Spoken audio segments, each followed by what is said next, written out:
white. And he holds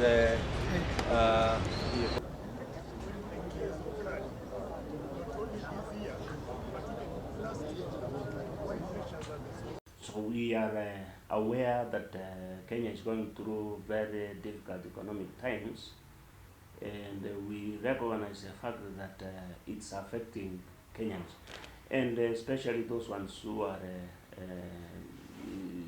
jobless and so on.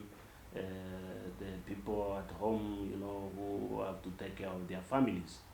We are also conscious of the real issues that are at hand. People are suffering.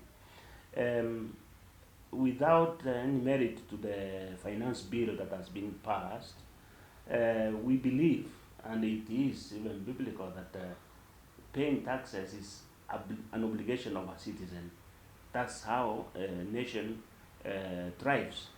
From the taxes, that's where people are paid salaries and services are administered, development, and so on. So the call by the opposition to boycott taxes may not be the best advice that can be given, because then how does a country continue? How does a country survive? Whereas it's understandable, the high taxes that are being increased, that they are overwhelming Kenyans, but it's also important to bear in mind that taxes is our obligation. In fact, it is like our obligation to pay taxes so that the services are rendered to us. So the opposition may need to look at it very clearly, that what is it that you are asking Kenyans at this point in time, and what is the alternative? If the Kenyans don't pay the taxes, then what happens? Yeah, it's very important that the finance bill that was passed and has been signed, that it's looked at. If you have 90% Kenyans saying no to the finance bill, they must be saying something. So if we force this our way to parliament and it's passed into a law, it doesn't make it right. It means that the Kenyans need to be listened to. And listening is one attitude that I think the government needs to develop. Listen, yes, the taxes, the finance bill may be meaning well, but if 90% of Kenyans have not seen that well meaning, then it's important that you engage more and more. So, is it not perhaps good for the government, even when this bill has been signed into law, that it can be reviewed?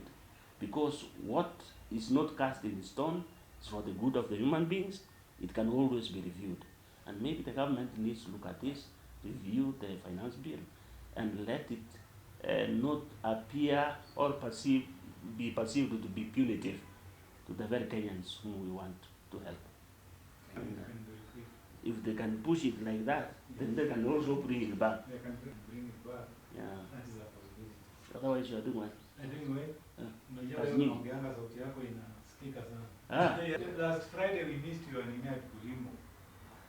Let us also bear in mind that the fact that if taxes are not paid as an obligation of every citizen, then the first people to suffer are the very poor Kenyans again, whom we fight for. So when we are fighting for the rights of the poor and the suffering, it's very important also to see what are the mechanisms that help. If we don't pay the taxes, what do we do?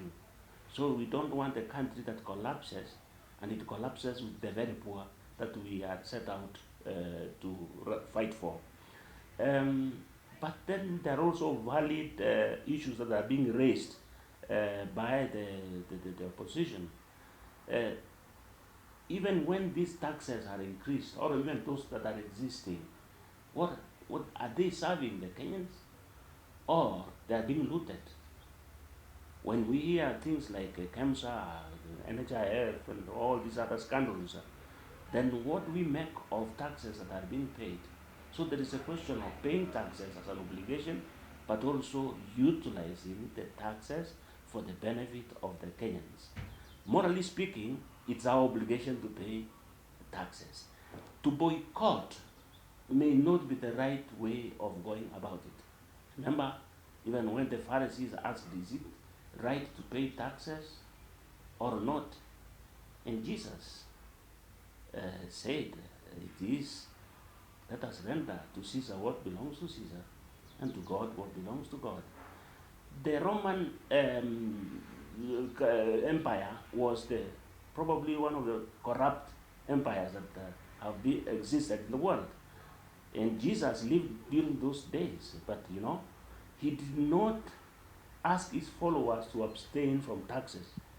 He says is to pay taxes, is to obey the laws, but at the same time he challenged the systems so that they are able to be proactive to support and help the poor. So I will ask Kenyans that let us be objective, let us look at the issues. Kenya is ours, Kenya needs us, and we need to play our obligations as much as the government must be always very clear.